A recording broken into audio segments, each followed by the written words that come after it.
ICRF is a nonprofit organization consisting of physicians, scientists, and volunteers dedicated to supporting innovative cancer research.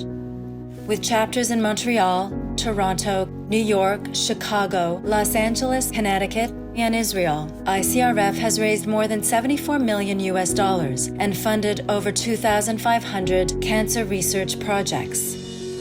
Almost 1 in every 2 Canadians is expected to be diagnosed with cancer in their lifetime, and 1 in 4 Canadians will die from the disease. On average in Quebec, someone learns that they have cancer every 9 minutes. Every 23 minutes, someone dies of it. Cancer is the leading cause of death in Quebec. And that was before COVID. While we adapt to the COVID tidal wave, cancer remains with us. COVID reminds us that our healthcare system needs brilliant minds and well-trained hands.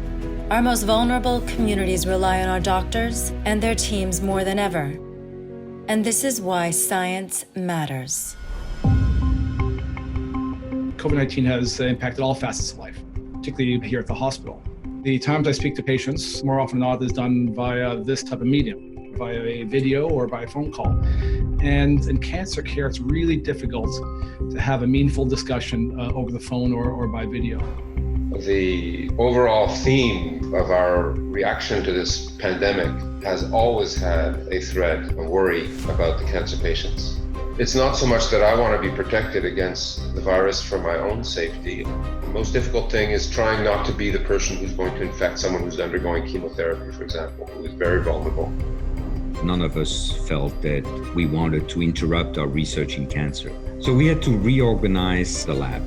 We have to recognize that all our labs have suffered as the funding of cancer research has plummeted, as the resources, rightfully so, have been deviated towards this pandemic. We still need to figure out a way to do cancer research. That hasn't disappeared with COVID. That's probably became even worse.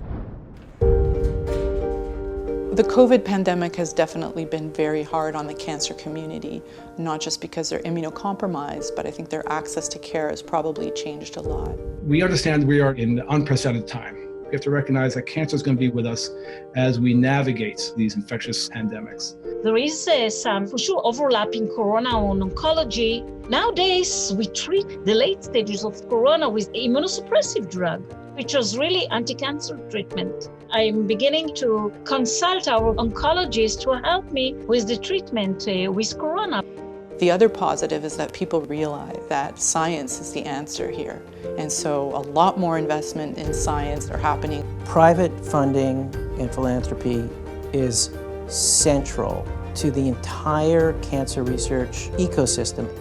It's a poorly kept secret that Israel punches massively over its weight in all of life science research because it's such a phenomenal source of innovation. I'm very confident that our children will look back on this as an experience, definitely, but one that science solved, and then we'll be better ready for the next pandemic. My passion is my way of being, the way I express myself and interact with the world. The way I do this is by being a healthcare provider. Although it's true that research and technology are helping cure more and more people, it remains fundamentally important never to forget that it is the caring that heals, even more in difficult times like now. I think we are in a very stimulating era. The same way that during the plague, people turned to God, today people turn to science. The same way we turn to science to take care of COVID, we can count on science and on all of the molecular therapies that are ongoing and proliferating every day with new immunotherapies, new oral treatments that finally we're getting more and more patients cured with cancer.